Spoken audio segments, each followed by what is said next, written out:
আজকের শুভবিবাহ ধারাবাহিকের শুরুতেই দেখা যায় সুধা রণজয়ের দিকে আঙুল তুলে চিৎকার করে বলতে থাকে, তুমি একজন অপরাধী, তোমার শাস্তি পাওয়া উচিত।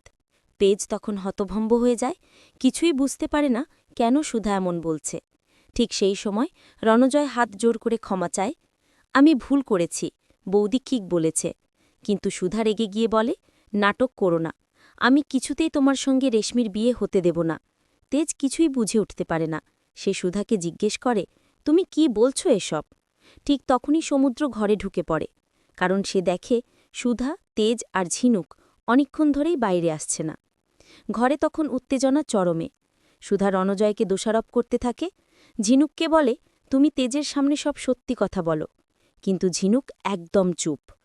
এরপর রণজয় তেজকে বলে, দাদা ভাই, আমি সত্যিই ভুল করেছি, পার্টি করার জন্য আসা উচিত হয়নি, রেশমি জানলে কষ্ট পাবে। এই নরম কথা শুনে সুধা আরও রেগে গিয়ে বলে, তুমি কেন সত্যিটা বলছো না? তুমি একটা প্রতারক। সুধা বলে, তার কাছে প্রমাণ আছে, ভিডিও আছে, যা রণজয়ের চরিত্র উন্মোচন করবে।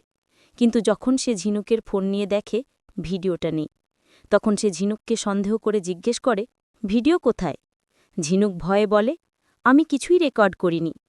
এতে সুধা ক্ষেপে যায়, কিন্তু ঠিক তখনই সমুদ্র হাজির হয় এবং সবাইকে দেখে প্রশ্ন করে, এখানে কি হচ্ছে? তেজও এবার সুধাকে জিজ্ঞেস করে, তুমি কেন রণজয়ের বিরুদ্ধে এমন কথা বলছো? সুধা তখনও চুপ না থেকে ঝিনুককে মুখ খুলতে বলে, কিন্তু ঝিনুক কিছু বলতে পারে না। তার মাথায় তখনও রণজয়ের হুমকির কথা ঘুরছে। শেষে ঝিনুক সমুদ্রকে নিয়ে সেখান থেকে চলে যায়। আর রণজয় তেজকে অনুরোধ করে, দয়া করে রেশমিকে কিছু জানিও না। রণজয় চলে গেলে সুধা বলে, আমি এই বিয়ে কিছুতেই হতে দেব না। তেজ রেগে গিয়ে বলে, তুমি এবার বাড়াবাড়ি করছো। এর আগে রেশমি আশুতোষকে ভালোবেসে নিজের জীবন দিতে চেয়েছিল, আবার এমন হলে সে বাঁচবে না। এরপর সে সুধাকে প্রতিজ্ঞা করায়, তুমি রেশমির বিয়ে ভাঙবে না। সুধা কষ্ট পায়, কিন্তু চুপ করে যায়। পরের দৃশ্যে ঝিনুক অন্ধকার ঘরে বসে রণজয়ের হুমকি মনে করে, তুমি যদি কাউকে কিছু বলো, আমি তোমার ভিডিও ভাইরাল করে দেব। ঠিক তখনই সমুদ্র ঘরে আসে, হালকা করে তার কাঁধে হাত রাখে। ঝিনুক চমকে যায় এবং তাকে দূরে ঠেলে দেয়। সমুদ্র তাকে শান্ত করে বলে, আমি শুধু তোমার জন্য এই শাড়িটা এনেছি। ঝিনুক আবেগী বলে, তুমি কখনো আমাকে ভুল বুঝো না। পরের দৃশ্যে রেশমির আলতার অনুষ্ঠান, চারপাশে সাজসজ্জা। রেশমি বলে, এসবের দরকার নেই, আমি ছোট করে বিয়ে করব।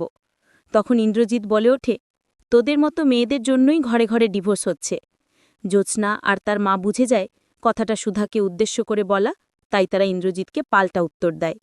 ঠিক তখনই সুধা আর তেজ সেখানে আসে। তেজ বলে, সব নিয়মে অংশ নাও, কিন্তু বিয়েটা ভাঙার চেষ্টা করো না। শেষ দৃশ্যে ঝিনুক আর সমুদ্র সেখানে আসে। সুধা দূর থেকে ঝিনুককে দেখে মনে মনে ভাবে, নিশ্চয়ই রণজয় ওকে ভয় দেখিয়েছে, তাই এখনও চুপ করে আছে।